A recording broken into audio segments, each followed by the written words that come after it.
17 نومبر 2021 کو ہماری پارلیمنٹ نے ایک قانون پاس کیا ہے جو کہ نہایت غیر شرعی، غیر اسلامی، بلکہ اسلامی حدود سے تجاوز کر کے اس قانون کو پاس کیا گیا ہے، اور وہ قانون ہے نامردی کا قانون۔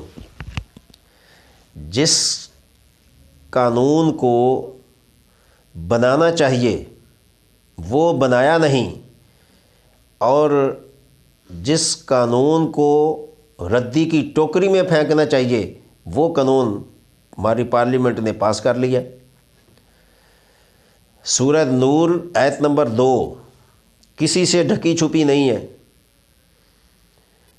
کہ جتنے بھی یہ قوانین ہیں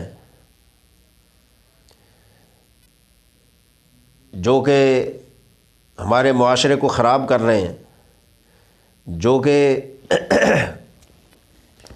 ہمارے لیے درد سر بنے ہوئے ہیں، اور روزانہ اس قسم کے کیس ہمارے خبروں کی زینت ہوتے ہیں، تو اس قانون کو ہم شریعت کے مطابق کیوں نہیں بنا دیتے؟ جو قانون قرآن و سنت کے مطابق بنے گا اس قانون کی سزا میں انسانیت کی تعمیر ہے، تنفیر نہیں ہے۔ کوئی متنفر نہیں ہو سکتا شریعت کے قانون سے۔ ہاں، کوئی اپنی ہٹ درمی کی وجہ سے قانون شریعت کا انکار کرے تو وہ اس کا اپنا فعل ہے جو کہ غلط ہے، لیکن اگر اس شرعی سزا کو نافذ کیا جائے تو اس میں کسی قسم کا کسی کو بھی کوئی شک شبہ نہیں ہونا چاہیے کہ شرعی سزاؤں کے اندر انسانیت کی تعمیر ہے، انسانیت کی ترقی ہے، انسانیت کی جو ہے اندرونی اور بیرونی طور پر اصلاح ہے، اور انسانیت کی بخشش ہے اگر ہم قرآنی اور اسلامی قوانین کا نفاذ کریں گے۔ جبکہ اگر ہم غیر شرعی قوانین کو دنیا پر مسلط کریں گے، عوام پر مسلط کریں گے، تو اس کے اندر ایک تنفیر کا شبہ ہے جو کہ انسانیت متنفر ہوگی، اور انسانیت کے اندر، عوام کے اندر دینی شعور پیدا نہیں ہوگا، بلکہ وہ حکمرانوں کے خلاف ہوں گے، وہ حکومت کے خلاف ان کے اندر ایک گویا کہ چیز ایسی پیدا ہوگی جو کہ حکومت کے خلاف ہوگی، شریعت کے خلاف ہوگی، اور اس کی ساری ذمہ داری ان پر ہوگی جنہوں نے غلط قانون پاس کیا۔ تو یہ قانون جو پاس کیا ہے 17 نومبر کو، نامردی کا قانون، اس کی تو نہ قرآن اجازت دیتا ہے نہ حدیث اجازت دیتی ہے، اور نبی پاک صلی اللہ علیہ وسلم کے پورے دور میں ایسی سزا کسی کو نہ دی گئی ہے، نہ کوئی ایسا قانون ریاست مدینہ کے لیے بنایا گیا ہے۔ تو آج یہ نئی ریاست مدینہ جس میں یہ قانون پاس ہو رہے ہیں جو کہ غیر شرعی، غیر اسلامی ہے، یہ کس کے دباؤ میں قانون بنایا گیا؟ کس نے یہ قانون بنایا ہے؟ کس کی عقل نے یہ کام کیا ہے کہ غیر شرعی، غیر اسلامی قانون کو پارلیمنٹ کا حصہ بنایا جائے اور ملک میں نافذ کیا جائے؟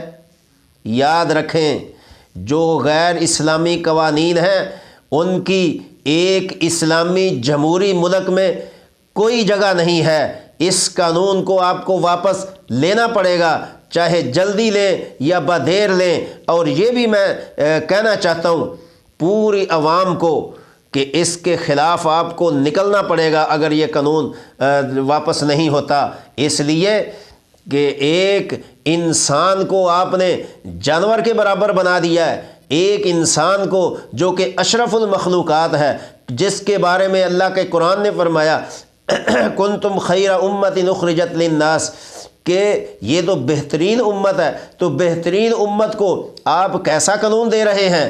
اور اللہ نے قسمیں اٹھا کر فرمایا کہ یہ انسان جو ہے یہ تو ہر قسم کی مخلوق سے افضل اور اعلیٰ ہے، تو آپ بہترین احسن انسان کو یہ قانون دے رہے ہیں جو کہ جانوروں کا اطلاق جس پر ہوتا ہے، اور آپ جانوروں کو نامرد کرتے ہیں۔ اب انسانوں کو آپ نے جانور سمجھ کر یہ قانون پاس کیا ہے، یہ انسانیت کی بھی توہین ہے، قرآن و سنت کی بھی آپ نے توہین کی ہے۔ اس کو واپس لیں، ورنہ میں مذہبی جماعتوں سے کہنا چاہتا ہوں کہ اس کے لیے آپ کو ایک ہونا پڑے گا۔ اگر آپ ایک ہو کر اس قانون کو واپس کرنے پر مجبور نہیں کرتے تو یہ پوری امت گنہگار ہوگی، اس لیے کہ اس قانون کی کوئی گنجائش ہی نہیں ہے کہ عوام کے اوپر اس کو مسلط کیا جائے۔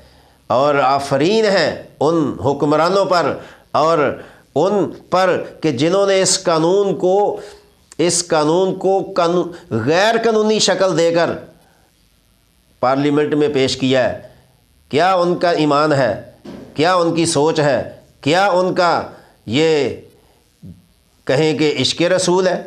جب ان سے بات کرو تو کہتا ہے کہ ہمیں ایمان کا سرٹیفکیٹ لینے کی ضرورت نہیں، تو کیا یہ گندے اور غلط قانون لینے کے لیے آپ کا ضمیر گوارا کرتا ہے؟ ایک مسلمان ہو کر آپ یہ قانون پاس کر رہے ہیں، اور کتنی بڑی انسان کی توہین کر رہے ہیں کہ ساری زندگی کے لیے اس کو بیکار کرنے کا ذمہ دار کون ہوگا؟ اور یہ قانون آپ تو آج تک اس ملک میں ایک چور کی سزا کو قرآن و سنت کے مطابق نافذ نہیں کر سکے، جس کے بارے میں قرآن کا نص قطعی حکم ہے وَالسَّارِقُ وَالسَّارِقَةُ فَاقْطَعُوا أَيْدِيَهُمَا، چور ہو مرد ہو یا عورت ہو جس نے چوری کی ہے اس کا ہاتھ کاٹ دو۔ یہ تو آپ کر نہیں سکے، اور نامردی کا قانون بڑی ڈٹائی کے ساتھ آپ پارلیمنٹ میں پیش کر رہے ہیں۔ خدا کے لیے اس ملک پر رحم کریں، کیوں دشمنوں کو خوش کرنے کے اوپر تلے ہوئے ہیں؟ اور ریاست مدینہ میں یہ ایسے قانون پاس ہوتے تھے؟